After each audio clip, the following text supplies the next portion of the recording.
Growing up, I was this little girl, constantly standing in front of shelves full of dolls in a store, but none of them looked like me. Now being 24 years old and reflecting on this, I remember telling someone how I mainly grew up with white dolls and what a mission it was trying to find Barbie's black friend. But they didn't get it. They said, Tina, it's not that deep. I mean, it doesn't matter if Barbie's black, white, purple, yellow, pink. If anything, you played with what you had. But I still argued that it did matter then, and it matters now, because at 24 years old, I still have to explain the texture of my hair when Barbie's black friend could have covered that for me. It also matters that Barbie's black, white, purple, yellow, pink, because she's not just a pink Barbie, she's a pink Barbie for a reason. And when we acknowledge that, that is when we can truly understand her story, her beliefs, her cultures, her fears and ambitions. Ultimately, it's about, representation matters. Ultimately, it's about appreciating people who are different from us and representing people while being mindful of their culture, race, gender, ethnicity, and sexual orientation. And the reality of it is, when you don't see people like yourself, the message is, you are invisible, you do not count, and you are not enough.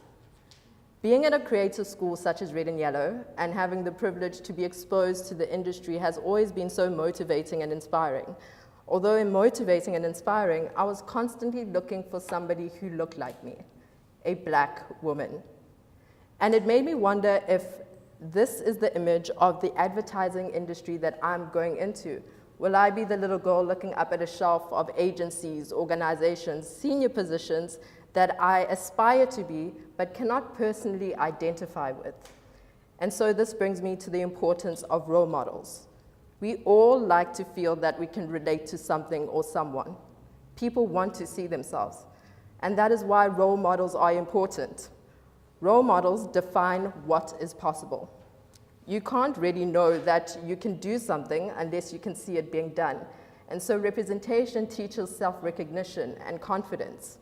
And the sooner we see a more representative pool of people within the advertising industry, that is when more people can feel seen. The advertising industry is largely a male-dominated and white-owned industry, with senior positions held mainly by white men. In an industry where 45% of the workplace is female, only 3% of senior positions are held by women, 2.4% of women are CEOs, and 9.2% of women hold chairperson positions. The lack of diversity in the leadership perspective sends the message that women will eventually reach a ceiling in terms of their career, being in their career. So we need to see more women, and more specifically women of color, in leadership positions, because they remain a minority where there isn't a lack of female representation, as 50% of marketing graduates are women. So it's important for us to see women, and more specifically women of color, so we can see what is possible, but also what we need to become. Diversity has been a buzzword in the advertising industry, but there's always an awkwardness surrounding the subject, and this is due to every ad or campaign that falls short in portraying diversity when the industry is not truly diverse. There has been a large focus in being diverse instead of being inclusive. Diversity does not equal inclusion. You can have a diverse group of people, but that does not necessarily mean that they feel welcomed or given the same opportunities to grow and be acknowledged. And so diversity is a presence of differences, whereas inclusion is a more conscious intention and it's more deliberate.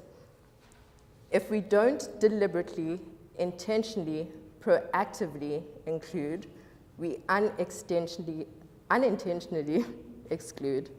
This quote was shared by Mzamo Msito, Google Africa's Creative Marketing Officer, during his seminar at the Lourdes 2018. He went on to say that in order for us to truly transform, we need to be deliberate in actually making a change.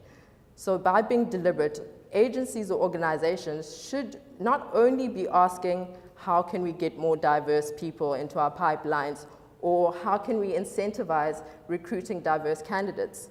The focus, rather, should be more on asking questions such as, what is the experience for individuals who are the minority within the organization? What barriers stand in the way of people feeling a sense of belonging? And lastly, what don't we realize we are doing that is negatively impacting our diverse teams? Another issue that we are faced with is color blindness. Color blindness is the racial ideology that disregards race or culture or ethnicity in an attempt to be inclusive and end discrimination, but it actually does the opposite. Because stripping someone away of a fundamental aspect of what makes them who they are is disempowering. So choosing not to see race or not speak about it actually invalidates one's identity. So it's important to see or acknowledge how we get diversity wrong and the issues of color blindness. It's also important to know that we have taken great strides to actually being more transformative and more representative. And they've been great examples of more inclusive advertising, which is more of a reflection of the world that we live in. Some examples include the Write My Name campaign, which addresses the issues of non-traditional names or non-English names being seen as mistakes and trying to rectify this through updating spell check. We have the Smash the Label campaign, which eradicates stereotypes and embraces people's differences. We have not an ad, but an example of a more representative brand where Nike introduced the Nike Pro hijab, normalizing the wearing of hijabs for Muslim women in sports. We have the example, a very rare example of the LGBTQ community being represented in this Debonairs ad. And we have the Castle Milk Stout campaign, which aimed to savor the richness and African heritage by writing clan names on the cans. So we see that consumers demand for more representative ads and campaigns, and the demand calls for a true and intersectional reflection of the world. Without representation, there's a lack of authentic storytelling, and we can no longer be okay with defining diversity or representation as merely meeting a quota. The ultimate goal is understanding groups of people to which we may not belong.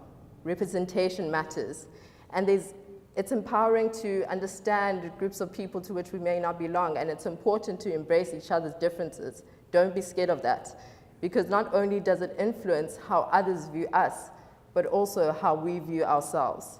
So let's create a world where all little girls can look up at a shelf and find themselves.